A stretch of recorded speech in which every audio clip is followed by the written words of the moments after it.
ही शक्ती कुठनं येते तर ही शक्ती हिला जेव्हा आम्ही देवता म्हणून पुजतो ना त्यावेळेला ती शक्ती आमच्या मागे आईसारखी उभी राहते.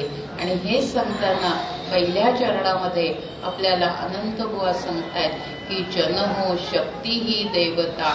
पुढं ते म्हणतायत द्विविधा झाली अंतर्बाह्या एक परितत्वता. द्विविधा म्हणजे तिची दोन रूप आहेत, दोन रूप आहेत. ती आत एक असते आणि बाहेर एक असते. बघा सगळ्या म्हणजे माता भगिनी असू देत किंवा बंधुवर्ग असू देत, बोलताना एक बोलतील, देणार नाही म्हणजे नाही. या वेळेला दिवाळीला काही साडी आणायची नाही असं म्हणतात, पण नंतर पाडव्याच्या आदल्या दिवशी विचारतात की नाही हो चल साडी आणायला जाऊया. हीच आहे ना, आत एक आणि बाहेर एक. माता भगिनींचं पण असंच असतं की नाही, मुलांना रागवतात पण वेळ प्रसंगी आणि त्याच त्यांच्यावरती प्रेमही करतात. आपल्या संसारामध्ये कधी कधी आपण सुद्धा सगळेजण म्हणजे सगळ्यांचं हे वाक्य असेल, कंटाळले आता मी काय. किती वेळा आपण दिवसातनं हे वाक्य उच्चारतो.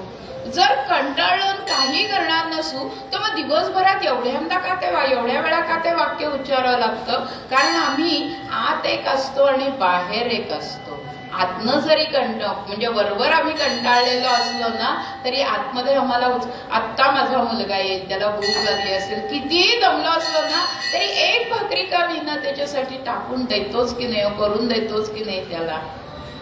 आणि देताना जेवायला त्यांनी सुरुवात केली की म्हणतो उद्यापासून उशिरा येत जाऊ नको, मला करावं लागतं. इतकी बडबड करी तो म्हणतो आई नको करत जाऊस ना, पान झाकून ठेव. आता तेच करणार आहे, पण उद्या परत आम्ही तेवढ्याच उत्साहाने त्या.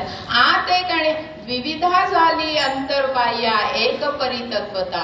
मंडळी ही शक्ती आहे ना, ही आपल्यातली झाली शक्ती. तशीच ही शक्ती इथली पण आहे ना.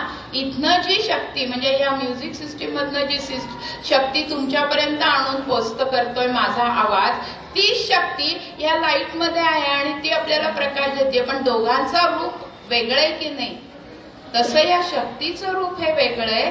तसं हे जे ज्यातनं ते माध्यम आहे ती सुद्धा वेगळी आहेत. पण आमच्या हे लक्षात येत नाही. आम्हाला फक्त असं वाटतं की शक्ती म्हणजे हाणामारी नाही का, ढाल तलवार घ्यायची, बंदूक घ्यायची, बॉम्ब फेक, अशी नाही हो. शक्ती ही अशी पण असते. नामामध्ये सुद्धा जी शक्ती असते ना ती शक्ती बाकी कशातही नसते. परवा